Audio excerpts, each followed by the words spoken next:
Here's why you can't break your bad habits and bad traits. So, when we talk about bad traits, I will mention most of them. So, for example, it can be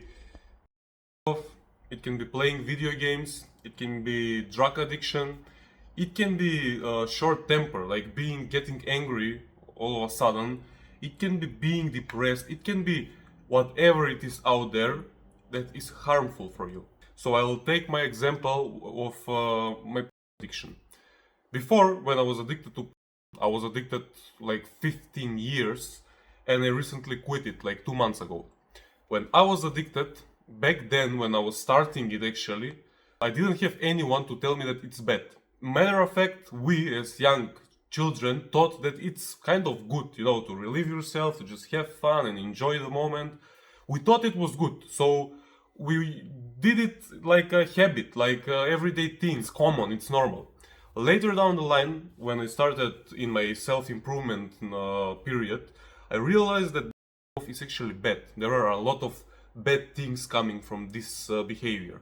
So, you get less of energy, you basically waste your life force on a toilet paper, you lose your time, you're over sexualizing things all the time, you lose confidence, you lose testosterone, all these bad things, and I learned them one by one. I didn't learn them all of a sudden, everything at once, but one by one. You're scrolling on the Instagram and you get this study that is bad because it lowers your testosterone, and you're like, okay, it's bad, but the bad sides are, getting smaller testosterone. Do I really notice it? Meh, not that much really. But do I get a big pleasure of doing it? Yes, I get. So this bad thing is so much smaller than the benefit I get from it.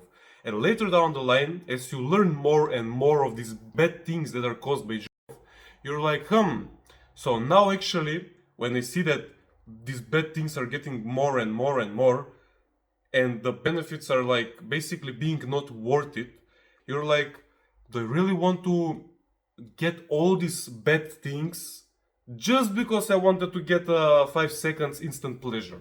And you're like, you're starting to compare the benefits and the downsides from this, and the time that you will cut out a bad habit is the time that you will be disgusted by it.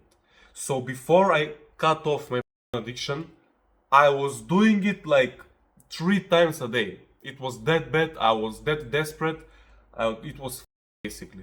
And I got so disgusted by it because, as I said, I was losing time, I was losing life force, my sex life was worse, my confidence was bad, my testosterone was dropping, and everything. I felt these bad outcomes, and I was like, you know what?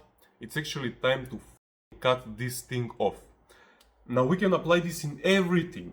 Playing video games. Before, like 5-6 years ago, I was also kind of a video gamer.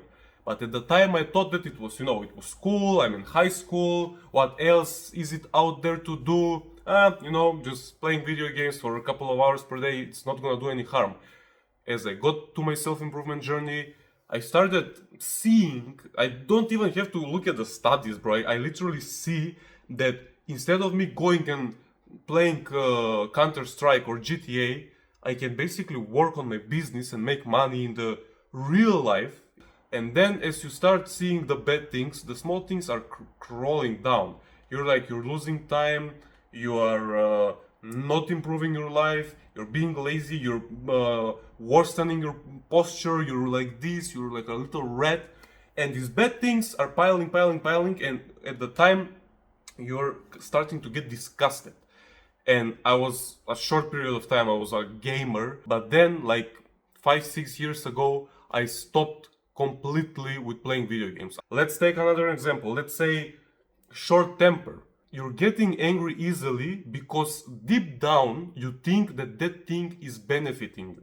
So when someone cuts you off in traffic, you unconsciously deep down think that you will resolve the situation right now if you start getting angry. That are your coping mechanisms. That's the way of your old way of thinking. Something comes up, some problem. How would I deal with this problem the best? Let's get angry. That's your old way of thinking, which are changing right now. when you realize that getting angry, it's not helping you, but it's doing you harm, that is the same moment when you drop it. I was very bad at having, some of my friends even diagnosed me with, how was it, anger issues? Yeah, there's a diagnosis for everything nowadays. So I was diagnosed with anger issues. Even to this day, I'm struggling with this, but I'm starting to see that the benefits of me getting angry are none. Basically zero, bro. What if I get angry? Someone cuts me off in traffic, or someone doesn't show up on my appointment, or I don't know, someone steals money from me. Like 2 weeks ago, someone stole money from me in the streets, and it was kind of a scheme. It was some game, and this guy screwed me over in like 50 bucks, and I wasn't reactive. Instead of me getting angry, I sat there and I was like, what actual benefit will I get right now if I get angry? I'm in another country, I get angry, I start shouting, crowds maybe comes and start to taking picture videos.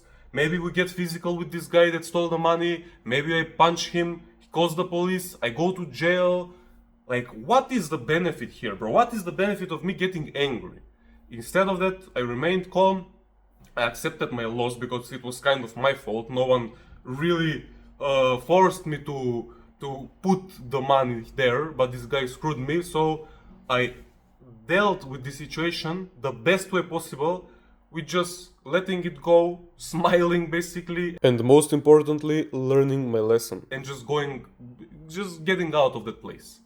So instead of you being short-tempered or using drugs or like I said, all these bad things, all the bad traits that you can imagine in this world, when you realize that they're doing more harm than good, that's when you start to get disgusted deep down. You're like, I'm doing this, I'm smoking, and before you knew it was harmful, you were like, I'm smoking, I'm having great time, I'm so high, I feel like blah blah blah, this whatever it is that you're feeling. You're like, that's good. And now that you're starting to realize that that thing is bad, and the bad things are piling, and the good things are just staying. You just get high for half an hour, and that's it. Like, that's the benefit. It's so little. But the bad things are like, you get high, and your brain gets damaged, and you don't know what you're doing, and maybe you can do something stupid. Maybe you call your toxic ex. Maybe this, and the bad things are piling, and all of a sudden you get disgusted, and you're like, it's time to stop. Basically, the best way to stop some bad habit or bad trait is to do some research how harmful this bad trait is. Stop hoping that it's good. Off is not good. Playing video games is not good. Doing drugs is not good. Being angry is not good. All these things that you're coping for. Oh yeah, but like, how do I deal with stress? I'm working like 24/7, and at the end of the day, I just want to chill out, and my brain just can't get off. And the best thing I can do is just smoke a. No, bro. That's a coping mechanism. There are two ways that you can handle these bad traits. Either you will do it like yourself, either you will do it with your willpower. So like me, for example, I stopped almost every bad habit with my willpower. Or the second way that you can stop a bad habit is that God puts you in some horrible situation that you must stop it. So let's say you're a smoker. You try to stop it, but you can't, you're really addicted and all these things, and you just can't stop. Like everyone, your kids are telling you, your friends are telling you, your parents are telling you stop smoking, it's bad for you, and you're like, nah, I just can't, I'm addicted. If you don't do it yourself, then God will give you something to make you stop doing this.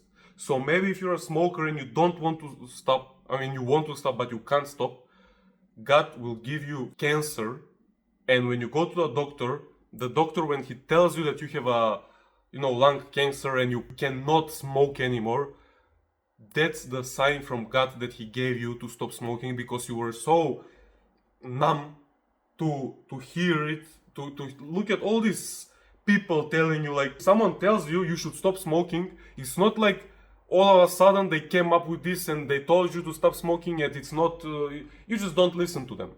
Like something came up in them that God told them to tell you to stop smoking, but because you didn't listen, you got all these signs: stop smoking, stop smoking, stop smoking. You didn't listen. God was like, but you have to stop. I have to make you stop. So here's this cancer, and now you must stop.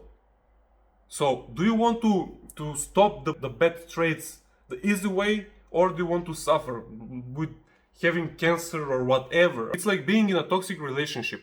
All these people that stay in their toxic relationships, they're staying just because, sometimes it's terrible. The partner is beating them up and is doing all these harmful things, but then half of the time it's bad, but then some of the time it's good. So people are staying in toxic relationship because the partner might beat him up, he might steal, he might lie, he might go and cheat, but the other day he comes home, he's all of a sudden nice, and they're having fun, they're laughing, they're making love and all these things. So it's half of the time it's good, half of the time it's bad, and that's why that person is staying in the toxic relationship. If it was just bad, if it was harmful all the time, 100% of the time, that the person will not stay in that relationship. But because it's good, but then it's bad a little bit, but then the other day it's again good a little bit, but then it's bad, the person is just coping.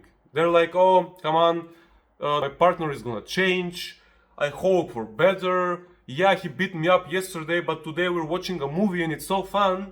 Yeah, and that's why they're staying, they're coping. That's basically you're playing video games and you're like, yeah, it's bad, but my friends called me and I don't have nothing to do right now, so let's play, let's have some instant pleasure, instant gratification, let's get this dap, let's get winner chicken dinner. And then the other day you're like, but yesterday I played video games and instead I could have recorded 3 videos, and it's good, it's bad, it's good, it's bad, and you can't really decide to just cut things off. But if you see that it's completely bad, that it's 100% of the times bad, like me, like I realized that is just bad. There is no good things. Before, when I couldn't basically stop, when I was struggling to stop, I was coping. I was like, it might be lowering my testosterone and all these bad things, but at least, I get relief. At least I'm having fun. At least, I have nothing else to do, so I might as well give it a quick go, So stop coping. The best way to cut these toxic things is to learn that they're toxic. Stop coping, like the things that you're doing are bad. there is no good in this thing. There is no good thing in smoking or playing video games. Like it's zero. Basically, it's zero good things, and it's 100% bad for you. So when you get disgusted from these things, that's the time when you stop. I literally want you to get disgusted from the things that you're doing so you can change. And if you need more help to basically evolve as a human being and to change your self-identity, to go from basically a loser, a brokey, nobody, to somewhat successful, I recommend you to watch the rest of my videos below this video and just take your life in your hands, man. It was enough of being this bullshit version of yourself. It's time to improve as a human being. I want you to succeed and I want you to do better in life.